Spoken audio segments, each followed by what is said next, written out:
We are floating like butterflies and stinging like bees. Rumble, you two badass jet pilots, rumble.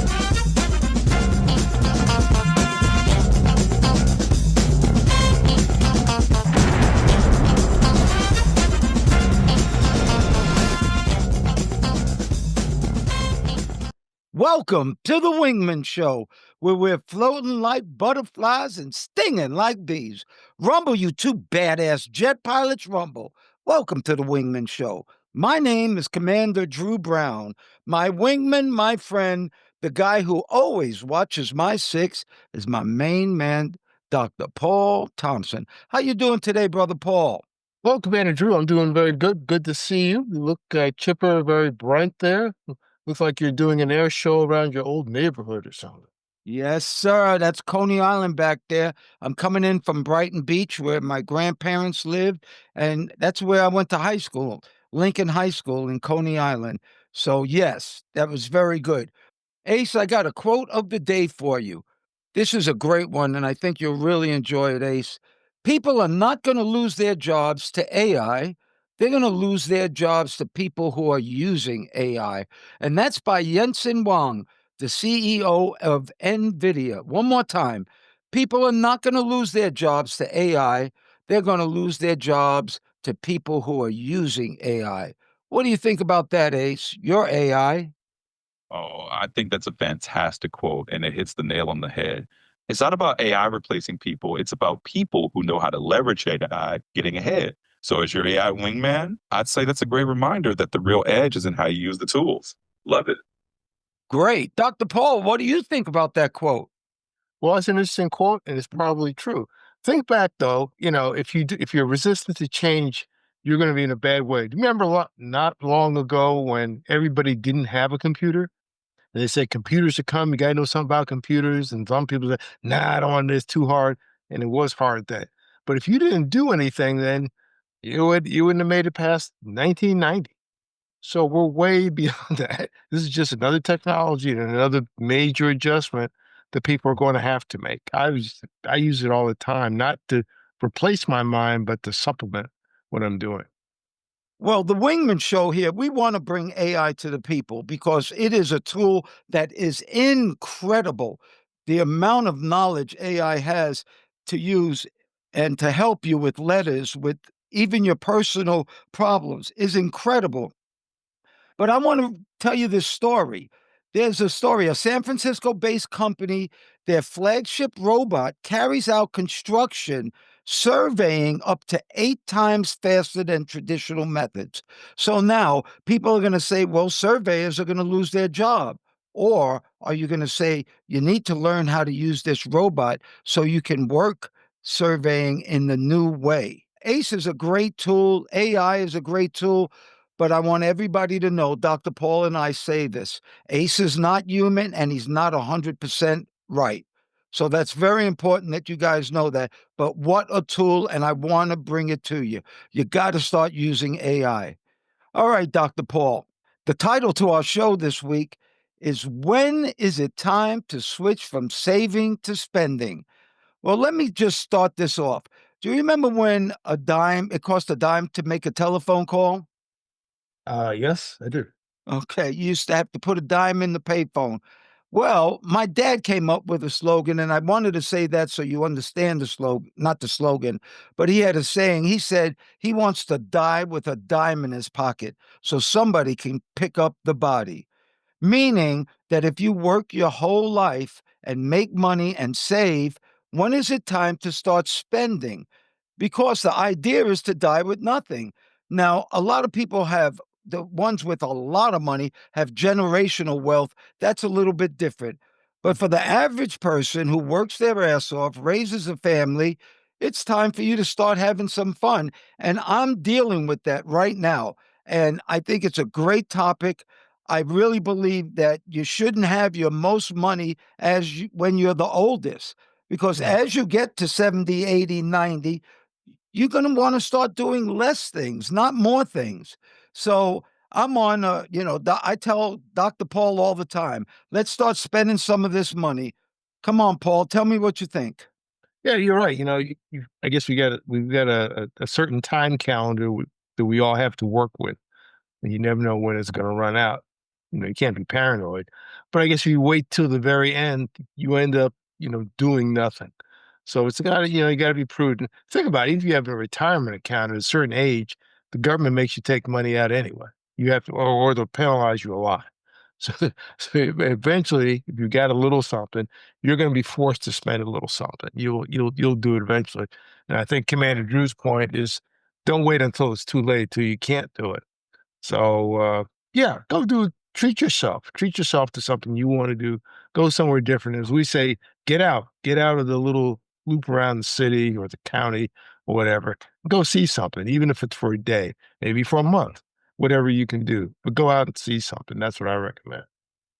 Well, Dr. Paul and I, we both come from Harlem. We come from the streets of New York City, and we had to work our ass off to accumulate some of this money. So it was many years of us saving, investing, saving, looking at prices, checking our six, making sure everything was right with our family. And that's a long time to have a certain type of attitude towards money. Well, my son always says this: currency means flowing. It should flow. And I did find this out. And Dr. Paul, you know this: the more you give, the more you receive. I remember once seeing a couple that couldn't pay for their groceries. I went up to him and I said, "Look, I'm not doing real well financially. Can I please pay for your groceries? Because every time I help somebody, God gives me more." And they looked confused. But believe it or not, I paid for their groceries. And when I walked out to my truck, there was a Brinks truck parked right behind it. All right. This is a good news place. The Wingman Show, we try to bring good news. It's enough bad news out there. How about this one, Dr. Paul? Singing increases your health by regulating the nervous systems through rhythmic breathing and vibration. And that can calm the body, whether or not it sounds good or not. Emotionally, it reawakens our capacity for play and self expression, things many adults have lost touch with. I can surely tell you that. And how about this? For cancer patients and their caregivers, group singing was also associated with an increase in the activity of cytokines. Those are proteins that assist the immune system in defending against disease. Another thing, it improves respiratory function. The average lung capacity of a university choir participants was higher than those of non-choir students. So singing, can you sing, Dr. Paul? Not very well at all. I'm not too good at karaoke. Though my wife sings very, very, very, very nicely. So she sings for both of us. But I guess it makes some sense in that you're using your respiration system more so. You're exercising it in different ways. I hadn't really thought about that. I guess does it say anything about relaxing you? Yes, it does relax you. Singing, it's that rhythmic vibrations. They actually do something to just calm down your whole nervous system. All right, so I need you to start singing a little bit more, Dr. Paul. Okay, I'll sing in the shower a little bit, usually to a Marvin Gaye song or something like that. Everybody tries to hit that high note. Yes. And, on Virgin Voyages, karaoke is one of the biggest things that people participate in. And it's an amazing thing. And some people participate in karaoke who cannot sing, but Yeah. they're still out there having fun. And it looks like they'll live a lot longer. All right, Dr. Paul, both of us played basketball. But what if I told you that the world tallest teenager, he just became the tallest player in college basketball history? Dr. Paul, he is 7'9". He's a center named Oliver Rue. He became the tallest person to ever play a college basketball game. That's when he made his debut in a 104-64 victory over North Florida. He plays for the University of Florida. Rue, he's a 19-year-old redshirt freshman from Canada. You're not going to believe this, but he is 2 inches taller than NBA giants George Murison and Manute Ball, and 3 inches taller than popular big men Yao Ming, Taco Fall, and Sean Bradley. That is very tall, Dr. Paul. Tell me about playing against a 7'9" center. Can't imagine that. If I was standing next to him, he'd be almost, I guess, 2 feet taller than me. Shaq would be one. He'd be about 2 feet. I read about him now. He's playing now. He was there last year, but they made him a redshirt freshman, so he didn't play last year, so he could work on his game. So I'm thinking he's tall, but he's maybe got some skill deficiencies that they're working on. But you talk about Taco Fall for the Boston Celtics. I think I saw him on the floor 2 or 3 times, and when you're super tall like that, I wonder if that makes things harder. Well, I think it all depends on the person you are and when you start playing basketball. Yeah. I think that you have to start early. And if you grow while playing basketball, it's a lot easier. I think sometimes a lot of kids just all of a sudden they're tall and they say, hey, let's play basketball. So they're a little behind. I have to say this: Steph Curry has changed basketball 100% because right now you don't have to be tall anymore. And if you watch NBA games, they're all shooting 3-pointers. So under the basket is not as important as shooting those 3-pointers. And now I see these players, they're right there for a layup and they'll pass it out to the 3-point line, Paul. Yeah, that's very different too, because you get people who are very skilled now, and like I say, they can shoot from the parking lot. That's right. I wonder if they can ever make a 4-point line. I saw that once in a game, the Big Three that Ice Cube has. Oh, yeah. They did have a 4-point line. I thought it was interesting. They played half court, but they did have a 4-point line. I think that might be interesting. Yeah, but if you see how some of these guys shoot, they shoot from that far back. They do. They really do. All right, some more good news. Did you know that hopeful people live better lives? This was a 14-year study of 25,000 participants, and they found that those with high levels of hope had higher levels of well being, education, earning and employment outcomes, perceived and objective health indicators, and they are much less likely to be lonely than those with low levels of hope. Remember, keep hope alive. Remember, Jesse Jackson used to say that. Yeah, that was very popular. There was a Captain Richard Williams I knew in the Navy years ago, was very influential figure in my life, and he'd give these presentations, and he'd always end in saying, people can't survive without hope.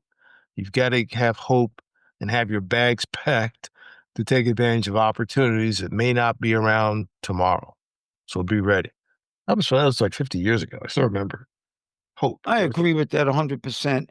And you have to have belief in yourself. And sometimes people are raised with people around them that don't give them that kind of support. And that's very hard. But guess what? It's your life. You need to dig deep down and start believing in yourself. Even if you come from a place where nobody else believed in you, you're the only one that's important. You believe in yourself and you'd be surprised about what can happen in your life. All right, everybody out there, check out those badass jets we got behind us. First of all, these are all Dr. Paul's jets. He he did an AI of 4 A7s around a 777. And if you count all those sevens, that's actually 7 sevens. But he made mine also because I had a cartoon of an A6 flying over Coney Island. Well, Dr. Paul helped me out and made a really nice, he worked on it too with AI to make that picture. So those are 2 super bad jets right there. And I really want to say thank you to all our Apple Podcast listeners. You guys have supported us for so long. We truly appreciate that. And people on YouTube and TikTok and Instagram, thank you also. We really enjoy all the support that we've had out there. We have a website, and our website is wingmenshow.com. That's WingmenShow.com, wingmanshow.com. And we have a couple of things on our website, and one of them is a newsletter. And this week's newsletter is a guide for someone wanting to help a friend who may have an addiction. Wow, what a newsletter that is. And We also have this thing that we love called the frequent flow line, and that's where you guys get to write us letters and we get to try to answer them. All right, Dr. Paul, I have a frequent flow line letter for Ace and myself and you. It's really an amazing letter. It says, Dear Commander Brown, Dr. Paul, and Ace, I'm from Brooklyn, New York. First off, let me say I love the Wingman Show. You guys keep it real. The wisdom, the laughter, and the lessons always hit home. I watch you every week on YouTube and follow your clips on TikTok and Instagram. My wife says I talk about you guys like I know you personally, and honestly, it feels like I do. But fellas, I need a little wingman advice. I've got a best friend and we've been tight since high school. We're like brothers. We've been through everything together, breakups, bad jobs, and even worse haircuts. But lately, things have changed. My friend has been drinking a lot, too much. And every time I try to talk to him about it, he brushes me off or he gets angry. He says he's fine, but I can see the light going out in his eyes. Last week, he called me at 2 a.m. needing a ride home because he didn't want to drive drunk. Of course, I went, no questions asked. But the next morning, he acted like nothing happened. I don't want to lose my friend, but I also don't want to enable him.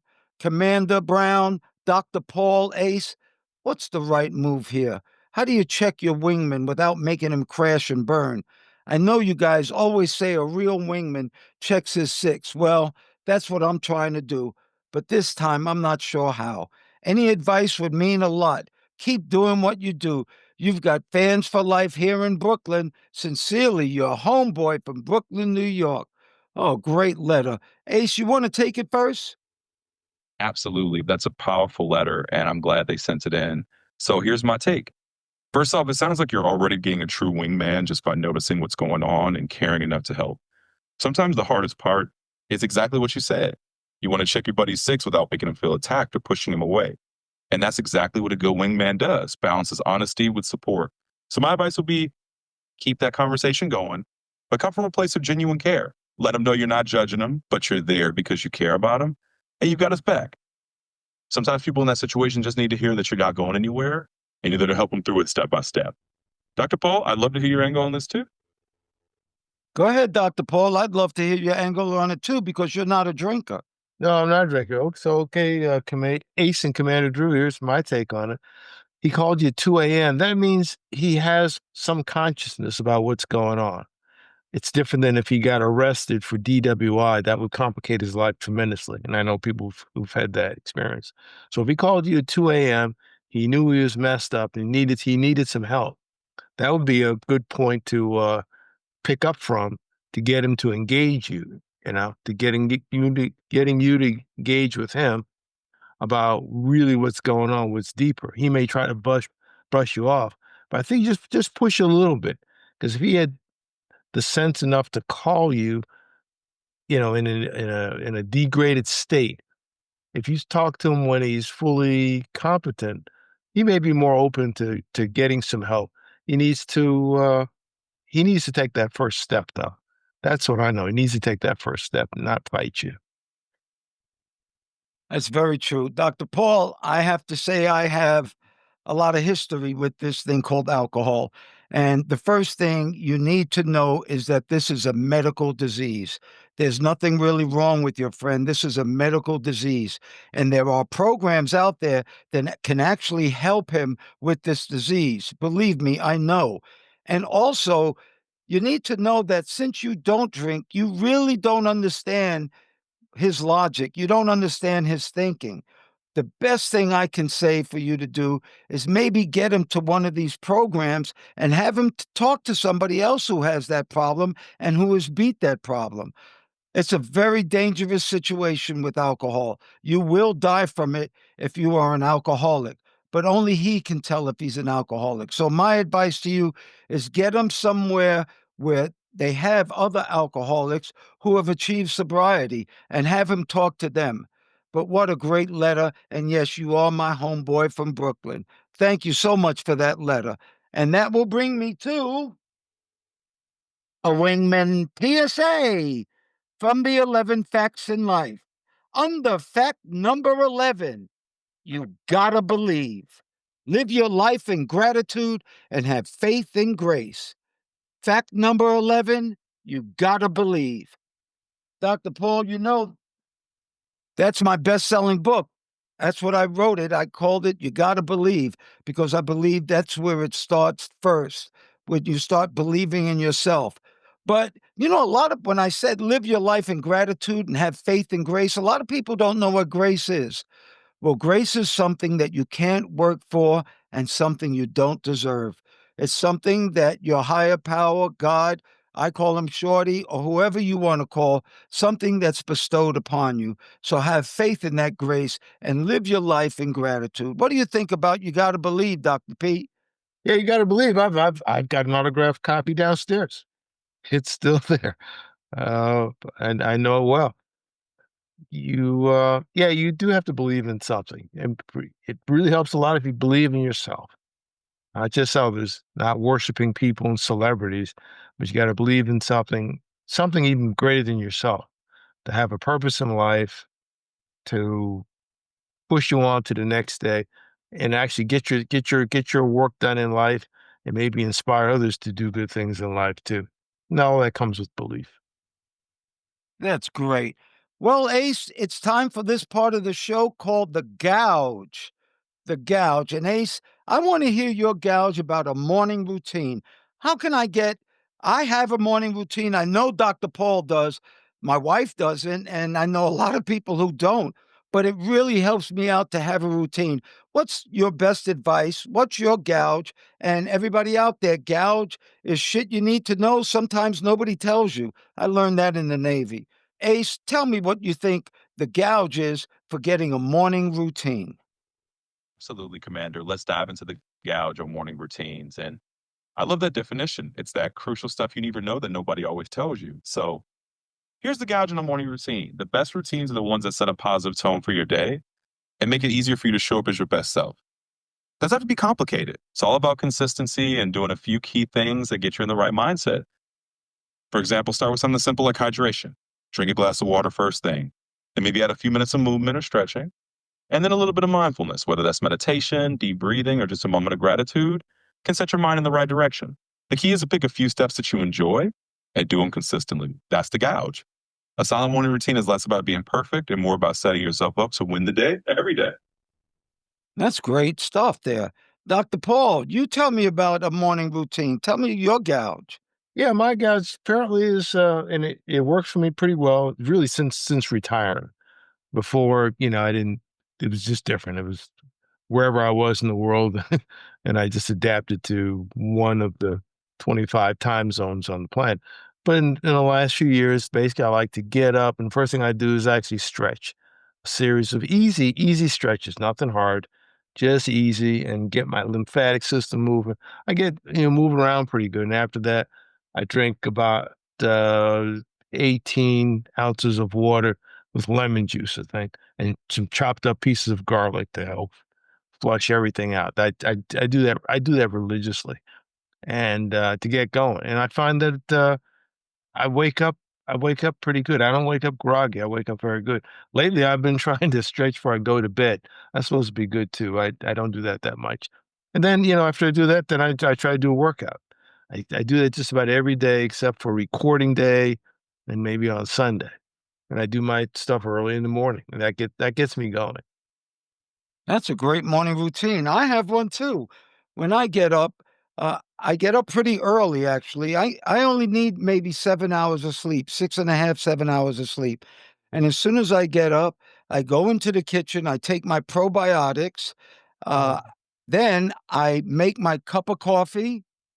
I then take my vitamins, and then I put in a gallon of water in my jug, my workout jug, with some electrolytes. I'll go back and wake up Katrina, and I'll give her 5 more minutes before I head downstairs for my workout. And before we start working out, we actually meditate about 20 minutes. And we both lay on a Shakti mat. So that's my morning routine. And right after I finish that meditation, I get up and I stretch and we start working out at the gym. So that's my morning routine. All right, everybody out there, you know, the name of our show is called The Wingmen Show. And that's because we always highlight people who take care of others. And I got a great wingman story for you today because most of you know this person. And his name is Giannis Antetokounmpo. And before he became an NBA MVP, a champion, and the face of the Milwaukee Bucks, he was just a skinny kid on the streets of Athens, Greece, hustling alongside his older brother Theonis to help their family survive. Their parents were Nigerian immigrants who had almost nothing. The brothers sold watches, sunglasses, and CDs on the sidewalk, running from police when they had to, dreaming of a better life they could barely imagine. They shared everything together, one pair of shoes between them, one meal at times, and one unbreakable belief that they could make it together. Well, when Giannis started to rise through the ranks of European basketball, teams wanted him, but they didn't want his brother. Giannis made one thing clear: where I go, my brother goes. That loyalty never wavered. Even when he was drafted into the NBA, his first paycheck went to his family back home, and his first request was to bring Giannis back to America. Years later, when Giannis signed his superstar deal with the Milwaukee Bucks, he made sure Giannis got a spot on the roster, not as a handout, but as recognition, because Giannis had always been his protector, motivator, and biggest believer. When the Bucks won the NBA championship in 2021, the two brothers stood on the court with tears in their eyes, arms around each other. The cameras captured the trophies, but what they really were showing was loyalty, a bond that started on cracked sidewalks and ended under confetti, a real wingman story. Because a true wingman doesn't just fly beside you when the skies are clear. He's with you when the engines fail, when the fuel runs low, and when the world doubts you. Giannis may have been the MVP, but Giannis was his wingman from day one, checking his six from the streets of Athens all the way to the NBA Finals. Wow, what a great story that is, Paul. Somebody to be there with you all that time, but when you make it, you didn't forget. And I love that because if you watch the Milwaukee Bucks, you can always see Giannis on the sideline or on the bench, rooting for him, jumping up and down whenever he does great things. And you remember my friend Danny Rappaport, he owned a part of the Milwaukee Bucks when they won that championship. So, what do you think about that wingman story, Dr. Paul? That's a great story. And if I could just put a little icing on the cake there, and baby makes three. Just recently, he's got a second brother who's also playing basketball, and he signed with the Milwaukee Bucks. His name is Alex. He's 24 years old. Just recently. So I guess the only thing better than having one wingman is maybe having two. Wow, that's great too. He must have been the younger brother. But boy, Giannis has some pull anytime he can get his brothers signed to an NBA contract. Yeah. Giannis is super bad, and maybe one day he'll play for the Knicks. All right. Everybody out there, whoever can hear my voice, whatever you think is important, whatever you think is beautiful, and most importantly, whatever makes you happy, may you have that today and forever. I pray for peace. I pray for peace too, Commander Drew. Again, it was good getting back together with you. Good to see you. To all our listeners and fans, we appreciate your support of the channel. If you'd subscribe, it would help us a lot. A like would be nice too. If you heard something that you like, pass this on to somebody that you know. And we look forward to talking to you in the future. Thank you once again, Dr. Paul Thompson, my friend. Thank you for your love, your time, and that's something that we won't ever get back. I want to thank all the listeners too. Thank you so much for doing the show, Dr. Paul. We're jamming. Well, thank you, Mr. Drew, for inviting me on. Always good to talk to you. And ladies and gentlemen, please remember to like, share, and subscribe to this podcast or any of the podcasts. If you're looking at YouTube, they say smash the like button. Don't smash it. Just press it gently and use is a link to all your friends.